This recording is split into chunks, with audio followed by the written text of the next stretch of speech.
Usapang cost of living po tayo dito sa Manitoba. Cost of living ng mga kabaro nating butcher. Paano ba yung pamumuhay dito sa Manitoba, Canada? Pero bago ang lahat, shoutout kay Erwin Silagan. Prelodi, shoutout sa iyo ha. Galingan mo yung pag-vlog mo. Nakita ko yung mga vlog mo, lupit mo. Dito po sa kung saan kami nagtatrabaho at kung saan kami namumuhay, karamihan po sa amin dito na nagtatrabaho sa aming company, lahat po ng mga kababayan po natin rito, karamihan po may mga kanya-kanyang bahay po yung mga yan, kanya-kanyang sasakyan. Kahit pa paano po sapat naman po yung kita. Actually karamihan po sa amin dito sa Manitoba ay single job lang po. Kaya isang reason din kung bakit hindi kami basta-basta lumilipat ng ibang city o province. Kasi nga po nagtatrabaho po kami sa meat plant. Na ang ibig sabihin po nakukuha namin yung karne na mura sa mababang presyo. Pagka bumili po kami sa supermarket, meron pong kamahalan yung mga karne. Katulad po dito sa amin, yung loin, yung pork chop po na buo, ang kilo po nun naglalaro po ng 4.5 hanggang 5 kilo. Ang presyo lang po niya ay $20.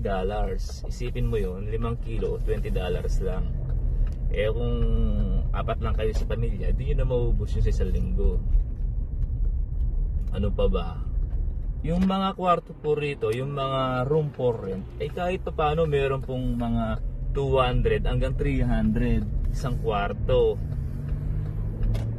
Pero kung for family naman po sa basement, meron pong nakukuha $500, $500. Pero kung isang unit na po, 1,000.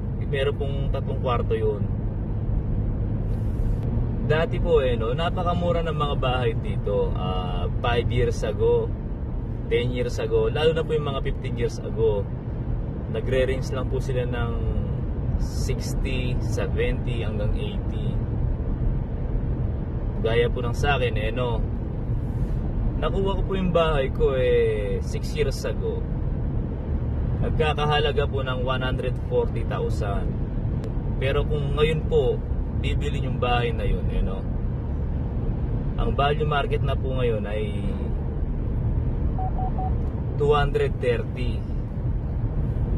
Dahil nga po tumaas na yung market value ng bahay, taon-taon tumataas po Paano ko nalaman tumaas na po yung value ng bahay ko? Kasi tumaas po yung property tax ko. Dating 1,300, ngayon po ang property tax ko ay 1,600. Tumaas po ng 300.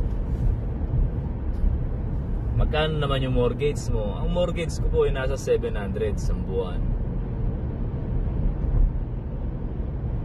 Yung sasakyan, kahit pa paano po kaya. Gaya po na ito sasakyan ko 300 po ito bi-weekly. Plus insurance, 170. Dito po sa lugar namin, depende sa iyo, depende sa lifestyle mo kung makakaipon ka o hindi. Paano ko nasabi? Ito real talk lang po kahit pa paano po kasi may mga temptation dito. Siyempre yung mga ibang kababayan natin, wala pa yung mga asawa. Yung mga iba lang po yung mga iba lang ang ginagawa po nila, nagkakasino, sugal, babae. Basta kung wala ka pong bisyo rito, makakaipon ka. Mabubuhay ka ba rito kung isang trabaho lang? Opo. Dahil karamihan po sa amin dito isang trabaho lang. Katulad ko, isang trabaho lang po Sa loob ng isang linggo, 5 araw lang po ako nagtatrabaho. Yung Saturday, Sunday, pahinga na po yun. Family time na po yun.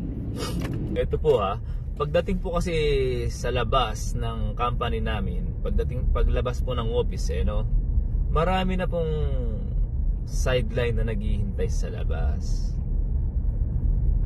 Kung may talent ka po na pwedeng i-convert ng pera. Yung talent na sinasabi ko po ano, yung marunong kang manggupit, marunong kang magkalpintero, marunong kang magtubero, marunong kang mag-construction, mga simesemento sa mga driveway.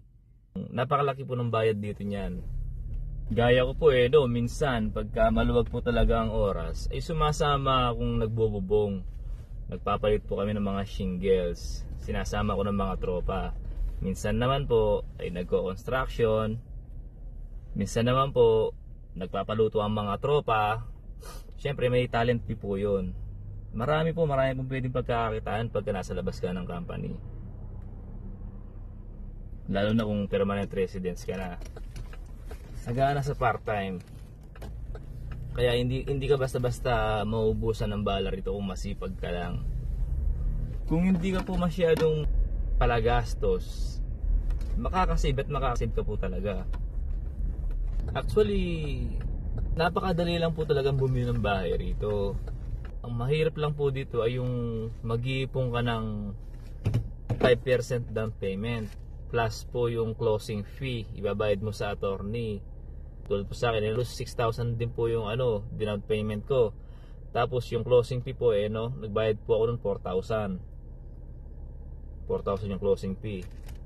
Pagdating po sa mga pagkain dito, napakamura din po kasi katulad po ng baka mura lang po yung mga bili ng mga baka rito kasi yung mga ibang kapwa po natin ay nagkakatay po sila. Minsan yung 1 kilo ay binebenta po nila ng $7 hanggang $10. Marami na po yun, isang supot po yun. Mga itlog, kung bibili mo sa supermarket $11. Sa mga kapwa po natin Pilipino ay minsan nabibili lang po natin ng 7 hanggang $8, yung 30 pieces. Kung sa pagkain po talaga sagana dito.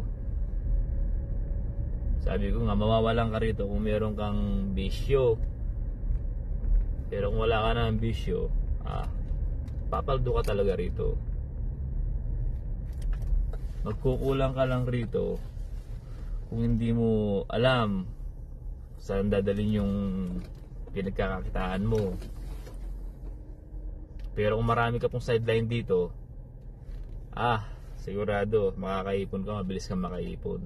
Kaya karamihan po sa mga kababayan natin, alos ang bilis nila makaipon kasi nga nagsa-sideline po sila rito. Lalo na yung mga may talent, mga kalpintero, mga tubero, mga electrician. Malakas pong kumita dito yung mga yan kung meron kang talent na ganun. Sige, babay na. Babay po Kung meron po kayong katanungan mag-comment lang po kayo dyan para masagot po natin, para magkaroon po tayo ng topic. Sige, babay na po Ingat po tayo lahat. God bless.